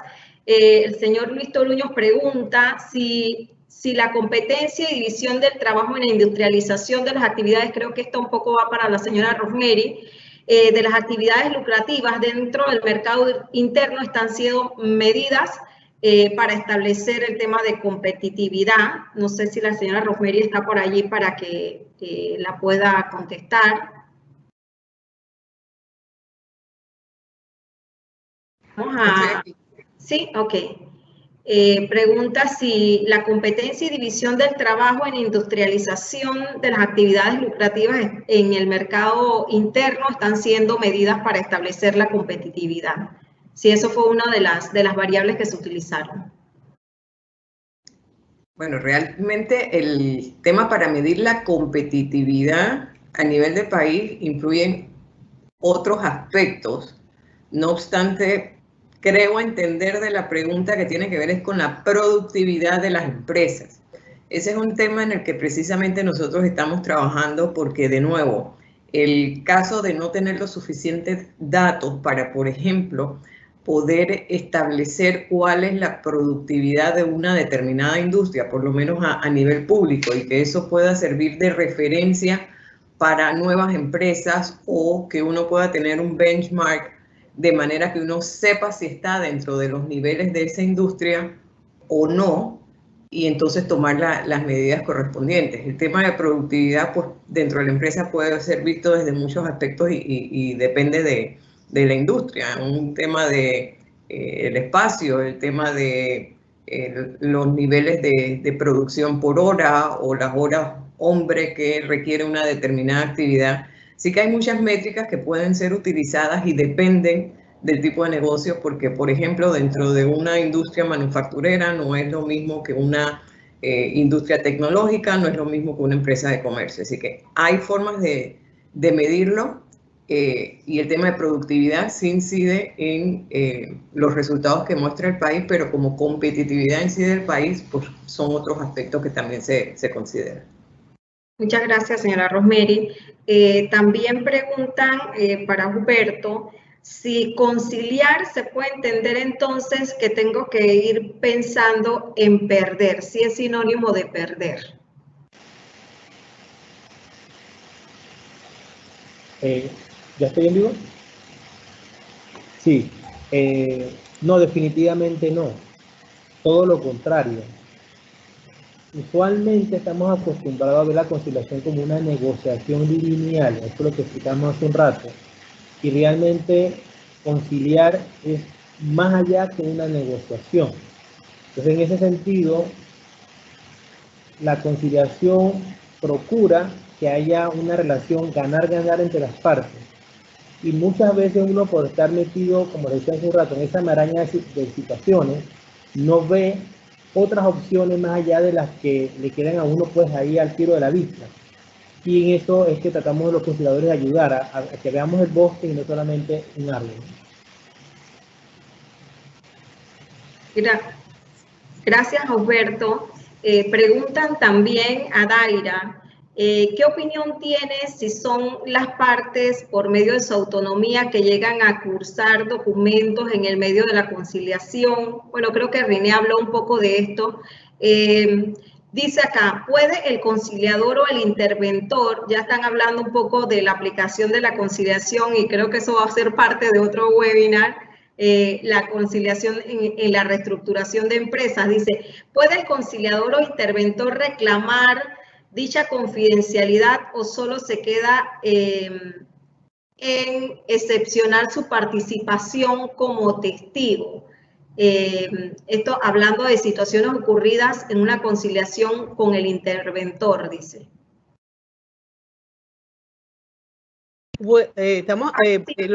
Perdón, dice adicional, ¿qué pasa si ambas partes piden la participación del interventor como testigo? Creo que allí habría que hacer la diferenciación entre una conciliación comercial y una conciliación en el marco de un proceso de reestructuración, Daira.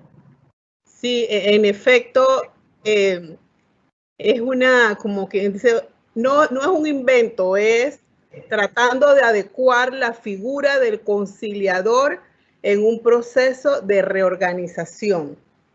Y en efecto, esta persona tiene que cumplir, como mencionó René, con una serie de requisitos, idoneidades y además de tener la experiencia de conciliar. Él como conciliador va a saber hasta dónde puede llegar, que en este caso es lograr la aprobación de un plan, no de un acuerdo propiamente tal, sino de un plan que va a ser presentado a un juez para que lo ejecute y la empresa se reorganice. La confidencialidad se debe mantener porque se va a basar en el reglamento que tenga el centro, que me imagino que definitivamente establece como uno de los requisitos del conciliador el tema de la conciliación. Si no hay acuerdo, si no se aprueba un plan, se emitirá la información y se le dirá al juez que no hubo acuerdo y debe mantener la confidencialidad de las cosas que allí se hablaron porque no hubo un acuerdo final. No obstante, si se llega a firmar un plan y el conciliador reorganizador, ¿cómo es el término, Liliana? Interventor. El interventor, él remite ese documento al juez debidamente firmado para que sea ratificado. Creo que esa confidencialidad de no haber un acuerdo o de no haber un plan aprobado se tiene que mantener. Y él creo que no debe ser citado a un proceso, aunque ha ocurrido en nuestro artículo que hemos sido citados como secretarios de tribunal y como árbitros a procesos en la sala cuarta en tema arbitral, y uno como profesional sabe qué debe decir y qué es parte de la confidencialidad de un proceso. O sea que eso va a depender de un juez quien cite a un conciliador y sabe hasta dónde él debe, pero siempre manteniendo la confidencialidad profesional de lo que se habló en ese trámite. Es mi opinión.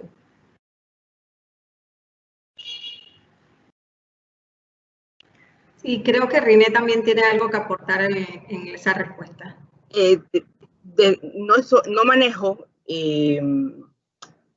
profundamente la información de la ley a la que ustedes están haciendo referencia, pero en términos generales, doctrinarios, no está permitido que el conciliador intervenga en un proceso posterior al de la conciliación como testigo, como perito, ni siquiera como un apoderado de alguna de las partes. Eso no es ético, ¿sí? Es un tema ético que hay de ética de por medio. Les repito, no desconozco el contenido completo de la ley que se está proponiendo, pero habría que ser supremamente cuidadosos en ese sentido. No es ético que una persona que haya intervenido como conciliador en un conflicto luego pueda ser llamado como testigo, como perito, o que sea apoderado a una de las partes. Eso es muy importante dejarlo claro. Gracias, Liliana. Sí, creo que muchas de las preguntas que se han hecho se han estado contestando por vía chat, creo que en su gran mayoría. Así que pues estamos ya prácticamente sobre el tiempo. Yo quiero agradecerle muchísimo, por supuesto, a nuestro presidente, el señor César Tribaldos, que nos ha acompañado esta tarde, a la señora Rosemary Piper, a Daira Castañeda, a Alberto Rosas, a René Juliao por tan interesantes aportes, compartir desmedidamente sus experiencias sin ningún tipo de egoísmo, porque creo que el conocimiento es para eso, para compartirlos, y aquí en CECAP estamos acostumbrados a compartir ese conocimiento. Así que muchísimas gracias, y finalmente quiero agradecer a todas las personas que se han conectado en nuestro webinar. A todas las personas, tenemos gente conectada desde Bolivia, tenemos gente de Perú, de El Salvador, de Costa Rica, Guatemala y otros países, y pues queremos agradecerle muchísimo el que nos sigan apoyando en nuestras actividades. Próximamente pues vamos a tener otros webinars que se van a estar anunciando por las redes sociales. Y bueno, quiero muy agradecidamente mandarle saludos, porque quiere la gente saludos a Miguel Clares, Sheila de Arias, Leslie Martín, Miriam de Arias, Lexaira y Pilar Vázquez, que nos siguen en todos nuestros webinars, y de verdad que ellas son parte del trabajo que hace el centro, y quiero agradecerles también eso. También a Liliana Cano, desde Bolivia, que me invitó recientemente a un webinar, que también sé que está conectada. Muchísimas gracias a todos por seguirnos apoyando, y bueno, que tengan todos una excelente tarde. Gracias a todos nuestros expositores. Hasta luego. Buenas tardes. Gracias, hasta pronto. Chao.